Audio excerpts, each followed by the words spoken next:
بسم اللہ الرحمن الرحیم۔ حدیث نبوی۔ حضرت ابو ہریرہ رضی اللہ تعالی عنہ بیان کرتے ہیں، رسول اللہ صلی اللہ علیہ وسلم نے فرمایا، جس وقت زانی زنا کرتا ہے تو وہ اس وقت مومن نہیں ہوتا، جس وقت چور چوری کرتا ہے تو اس وقت وہ مومن نہیں ہوتا، جب وہ شراب پیتا ہے تو شراب نوشی کے وقت وہ مومن نہیں ہوتا، جب لوٹنے والا لوٹتا ہے تو وہ لوٹنے کے وقت مومن نہیں ہوتا، جب کہ لوگ اسے دیکھ رہے ہوتے ہیں، اور جب خیانت کرنے والا خیانت کرتا ہے تو وہ اس وقت مومن نہیں ہوتا، پس تم بچ جاؤ۔ نبی کریم صلی اللہ علیہ وسلم نے اس حدیث پاک میں زنا، چوری، شراب نوشی، لوٹ مار کرنے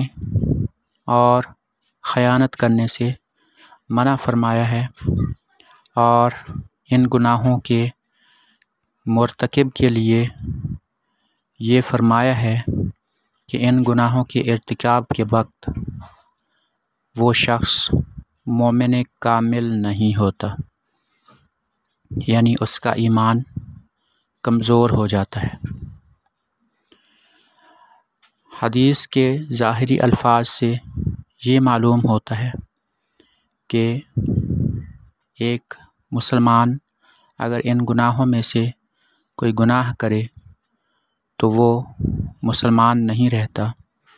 لیکن قرآن و حدیث سے یہ ثابت ہے کہ اعمال ایمان کے ساتھ بہت اہمیت کے حامل ہیں، یعنی اعمال صالحہ کرنا اور اعمال سیئہ سے بچنا ایمان کے ساتھ بہت زیادہ اہمیت کے حامل اعمال ہیں، لیکن ایمان میں داخل نہیں ہے۔ مطلب یہ کہ اگر ایک مسلمان کوئی عمل سیئہ کرتا ہے، مثلاً چوری کرتا ہے، تو اس کا ایمان ضائع نہیں ہوتا، البتہ اس کا ایمان کمزور ہو جاتا ہے۔ اس حدیث پاک میں جن گناہوں سے بچنے کی ترغیب دی گئی ہے، ان سے بچنا بہت ضروری ہے۔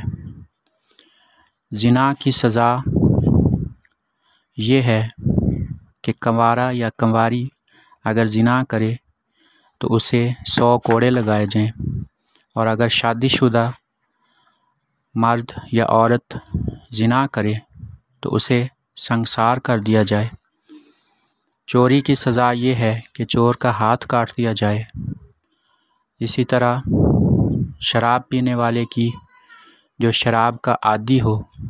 اس کی بھی سزا اس دنیا میں بھی مقرر ہے اور آخرت میں بھی اس کی سزا ہے۔ اسی طرح سے لوٹ کھسوٹ کرنے والا، اس کے لیے بھی قرآن و حدیث میں وعید آئی ہے، اور امانت میں خیانت کرنا یہ ایک مسلمان کے لیے،